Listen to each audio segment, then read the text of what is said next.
One of the problems about appearing on television with cats is that the moment you start to talk about them, they decide to disappear. That's why I'm so fond of this particular breed, the Russian Blue, because it's got such a wonderfully friendly temperament. I only met Buster here about 10 minutes ago, but already he's perfectly happy to sit here and let me stroke him without any sign of trouble at all. Marjorie Draper, you're an expert on Russian Blues. Is this what attracted you first of all? Definitely. And temperament. Temperament? Yes. What about the elegance, though? They're very long, lanky cats, aren't they? Long and lean. Long and lean, long and lean. What is the correct trade description of a Russian Blue? A beautiful blue cat with a blue coat with a silvery sheen, fine paws, green eyes, lovely upright ears. Let's have a look at the eyes. Yes, they are green, aren't they? And what about the shape of the head? Medium wedge shape with tall upright ears and pronounced whisker pads. Now, you say blue, but it looks grey to me. It's a bluey grey, I suppose. It is an unusual colour. It's not a colour we find very often in cat breeds, is it? Is it unique to this breed? Not entirely. There are a few other breeds that have blue cats. Which ones? Burmese blue. There's a Korat, which is also blue. Yeah. But this cat is the only one with a unique double coat. Let's show us what you mean about that. It's double, so that it looks the same either way when you rub it the other way. It's plush. Now, most cats your fingers in it. don't like having their fur rubbed backwards like that, but this one doesn't seem to mind. The Russian Blues love it. Do they? Yes. And is that how you groom them? Yes, that's the best way to groom them. It keeps the plushness in the coat without flattening it. What's the history of this cat?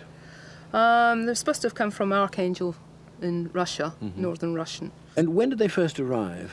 In the late 1800s. Oh, so it's been established a very long time. Yes, it has. Yes. And who brought them in? The first story says that a couple of sailors swapped the first ones for a joint of meat in Really? the docks. Is that the only... usually there are lots of different stories. That's right. Another one is that the Tsar of Russia gave two to Queen Victoria, but we've got no proof of that. Which do you believe? The most common one seems to be the sailors' one. The sailors. Well, sailors loved cats and they always That's wanted right. a ship's cat. Now, the temperament, are they all as quiet and as peaceful as this one? Yeah, this is how they Buster's should still be. sitting here. This is typical.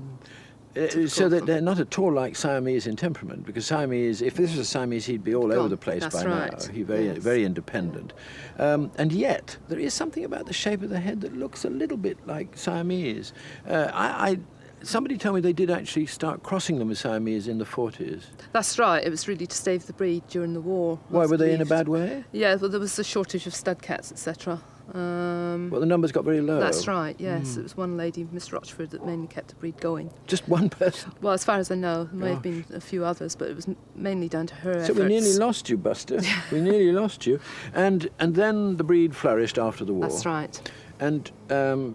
And since then, you've tried to get rid of the Siamese element, have you? That's right, yes. Because Why is that? they lost the lovely double coat. Which I see. That's the truest criteria of a Russian, is the coat. So that you've now bred out that element? Hopefully, yes. And is the cat now, are they variable, or are they all, do you get different colours in kittens? Not really, no. They're mainly a medium blue. Some are slightly paler, some slightly darker, but it is a medium blue. So, in a word, what is it about the Russian Blue that really excites you? If you were going to do a PR job for the Russian Blue, what would you say? They're superb temperament and their elegant looks. They certainly got both. Marjorie, thank you very much. Thank you.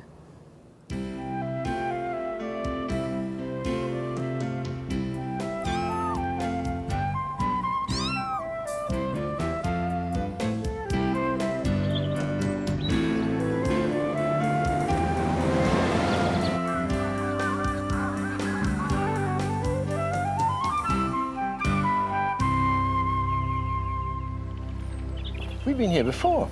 Now, I always have to concentrate. Willer's Mill. Yes, I always want to say Miller's Will. I know, it's stupid, isn't But it? it's Willer's Mill, Willer's Mill. and it may look like a zoo, but it's not. Well, it certainly isn't. All the animals, and a wide variety, they've all been rescued, haven't they? Yeah, every one of them has been rescued from some sort of problem. Jan Boost is going to take us round. She's got some pine martens to show us. I tell Do you know, I've never seen pine martens. What are these?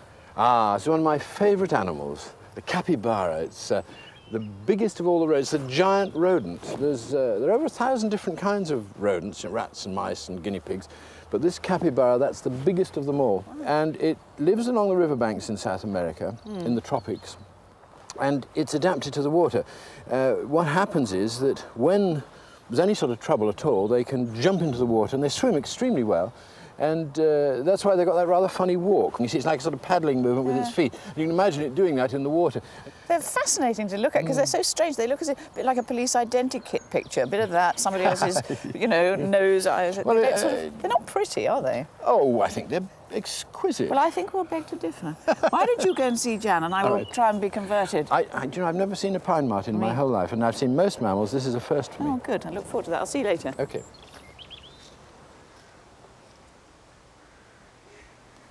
Jan, this is very exciting for me. I've met lots of small carnivores. It's the first time I've seen pine martens. They're very rare now. How did you come across these? They're wonderful, aren't they? Beautiful creatures. These both came from the quarantine station. The male we had about 4 years ago, and the female we acquired a couple of years later. We hope to breed them in captivity and eventually release the young into the wild. Did you have any trouble when you put them together?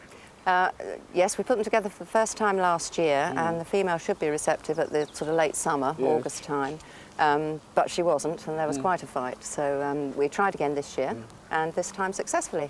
What happened? He took her by the scruff of the neck, and with no complaint from her, took her straight up a pole to his den. And, carried her up the pole? Yes, he did, yeah. You see, people don't realise that mating act is very important, the taking by the scruff of the neck. They think the male's being brutal, but he's not. It's a trick. When a male marten or a stoat or weasel mates, the male takes the female by the scruff of the neck like this, and the female responds like a baby, because that's the way the mother held the female when she was a kitten or a cub or whatever you call baby martens, a martinet maybe. And when you are a baby marten and your mother takes you by the scruff of the neck to carry you to a safe place, the immediate response is to stay limp. Yes, that's what she did. Exactly. And the only way the male can control the female for mating is to do that, and the female thinks, oh, it's mum, but of course it isn't. It's the husband instead. And that's how they mate. And that's the only way he can keep her quiet. She's very lively at the moment. What beautiful markings she's got. They're very pretty, aren't they? Sort of chocolate brown colour with this lovely pale apricot colour under the chin and down to the chest. Yeah. They are rare now. There are only a few of them in Scotland, a few in Wales, a few in Ireland. Northern Europe, pine marten, because of course they come from the pine forest. Yes, there's some in the Highlands in Scotland. None in this country, none in England now. Sarah, aren't they lovely? They're absolutely gorgeous, but I have been studying the old porcupine over there. Where did he come from then, Jan? Well, he came from a quarantine station. He was there for 10 years before we took him, obviously waiting for a good home. So we took him on about 4 or 5 years ago, and He he's must been be a with us ever great since. draw, though, because there aren't porcupines in this country, are there? Do you know, funnily enough, there might be a few left, because in the 1970s, down in Devon and in the Midlands, some escaped and started to breed. And most people didn't realise this. We had our own wild porcupines breeding in Britain. Now, I don't know whether any left today. How intriguing. Yeah, of course they You'd could. have a bit of a shock, wouldn't you, walking through the woods and suddenly came across a porcupine? Well, yes, and of course you've got to be very careful, because they've got these very sharp quills.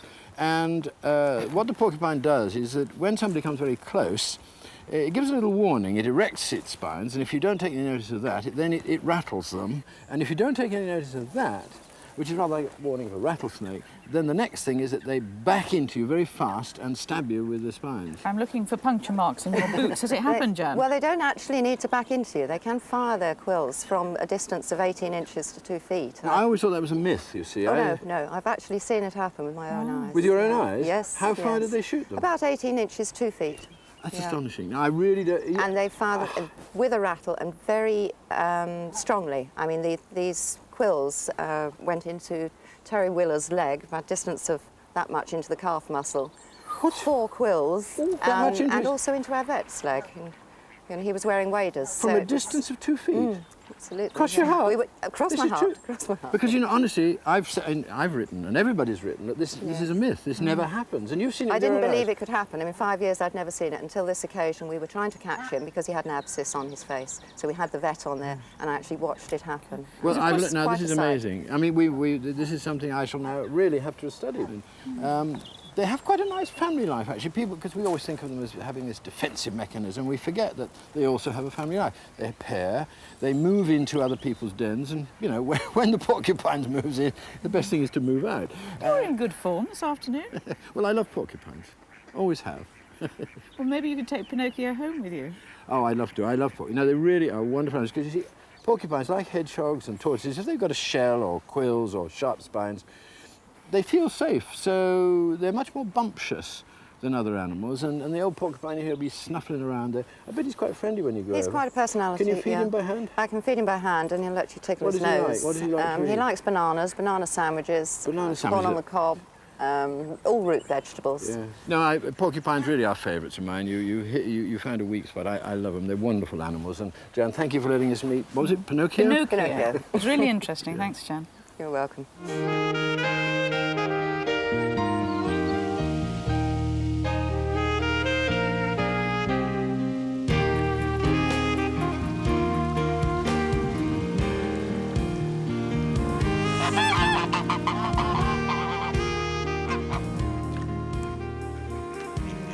I had a lovely time last week. I stopped, and I only meant to do 2 minutes by, you know, literally stopped for 2 minutes by a duck pond. And I found, I looked at my watch, and I'd been there for 20 minutes. They're just so entertaining, aren't they? Of course, I'm very interested in the way in which the ducklings follow the duck, because I don't know whether you know this, but if you're a duck's egg and you're about to hatch, and you hatch out and you suddenly see the world around you, and the very first large moving object that you see, you assume to be your mother. It doesn't matter what it is.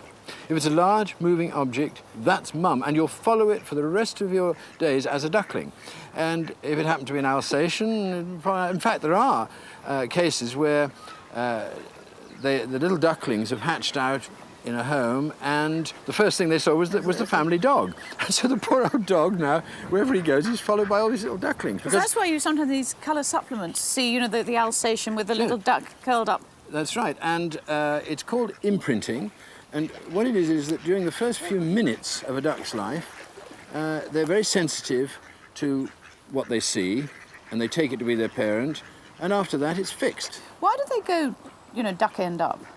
Oh, well, they'll be feeding under the water. They're looking for food beneath the surface, and so they tip their rear ends up. And why don't they drown?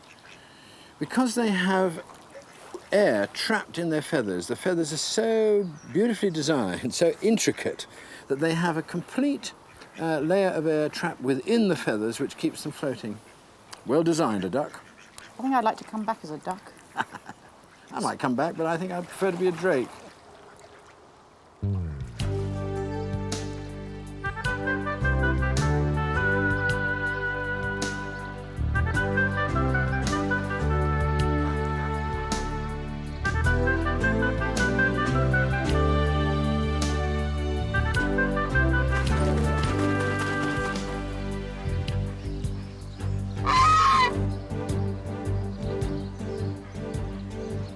I'm really looking forward to this. I can't wait to get to the Hawk Conservancy. Now, Reg Smith and his son Ashley do a wonderful job here. You'll soon see. They really do. And you and Reg, of course, are about the same vintage, I have heard it said abroad.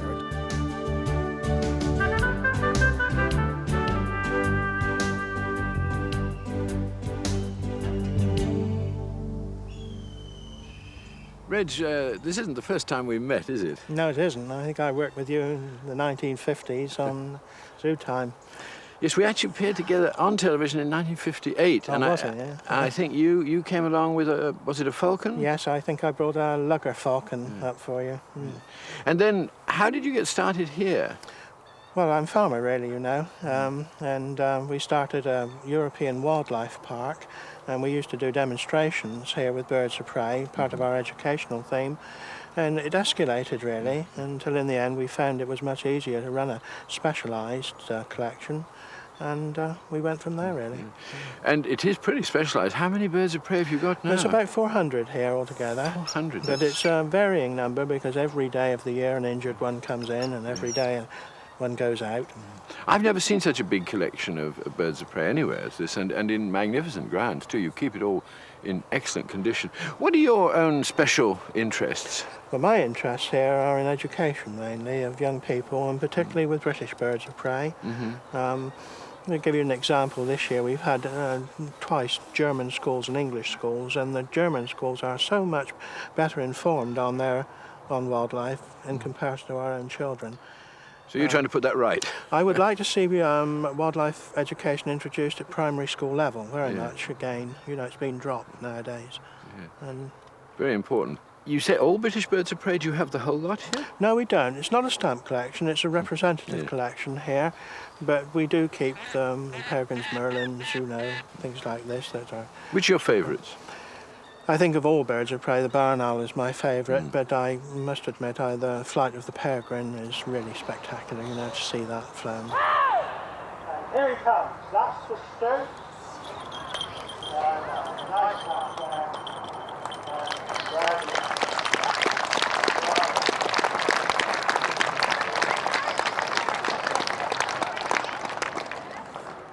Now, every day, 4 times a day, I think it is, yeah. you have a special flight of barn owls. How does that work? Well, I give a little preamble into the loss of the barn owl into the British countryside and give my opinion why this has happened.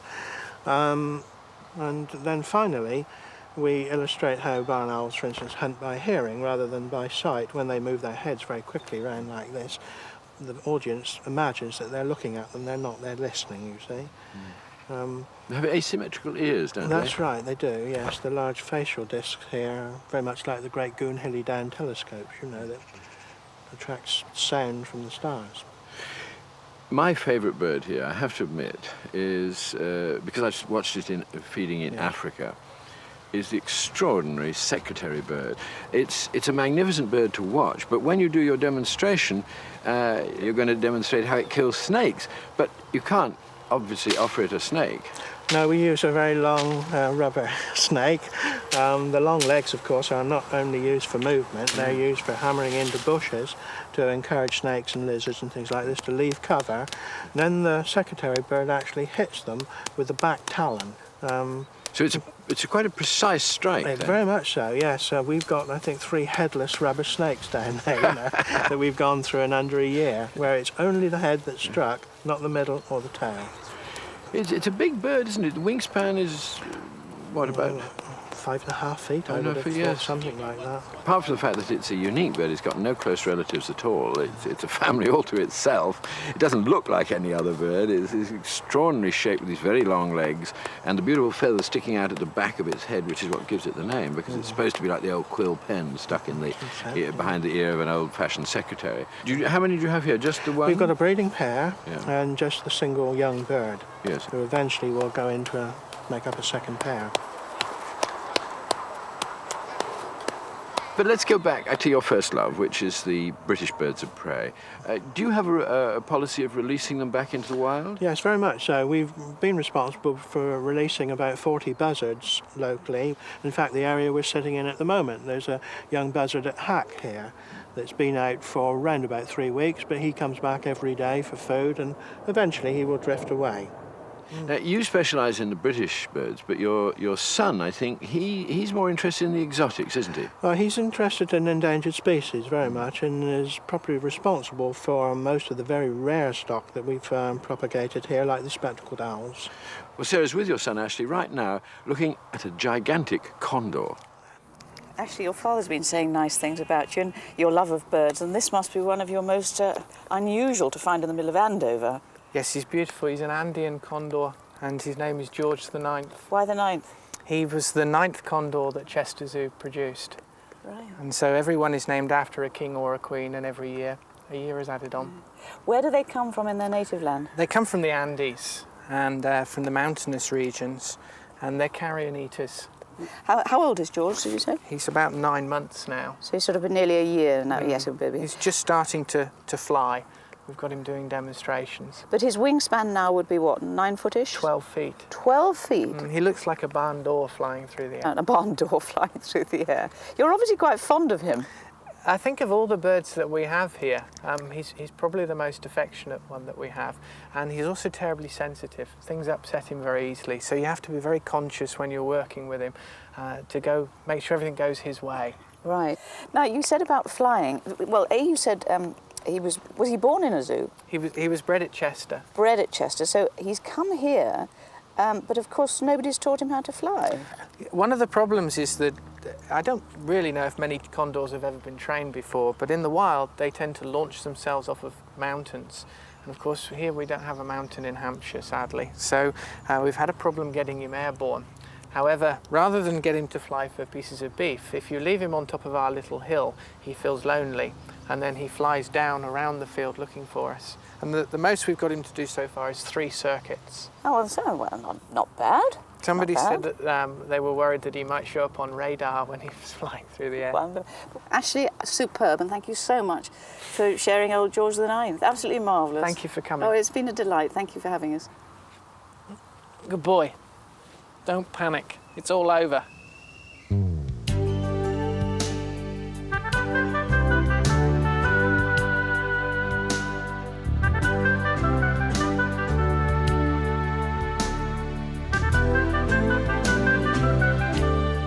Well, we're nearly at the end of the series, but next week is a very special week. It's when we find out who's won the Anglia Meridian Animal Country Award. All through the series, we've been searching for the person or group of people who, in the opinion of the judges, Gerald and Lee Durrell, have done the most for animals, in some way or other. There'll be a cheque for £3,000 and a beautiful Waterford crystal trophy. It's a very special programme. I can't wait to find out who the winner will be. So join us then.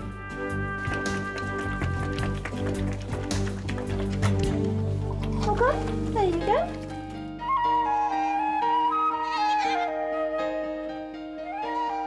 Vicky, come on, Vicky. Vicky, Vicky, Vicky, Vicky.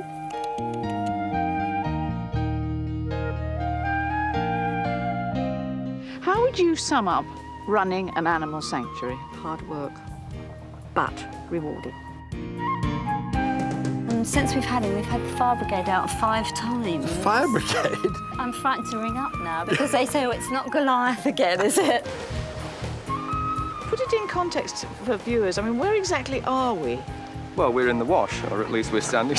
I mean, you've got your great milking goat. Tell us about him. He was a bit of a bloomer.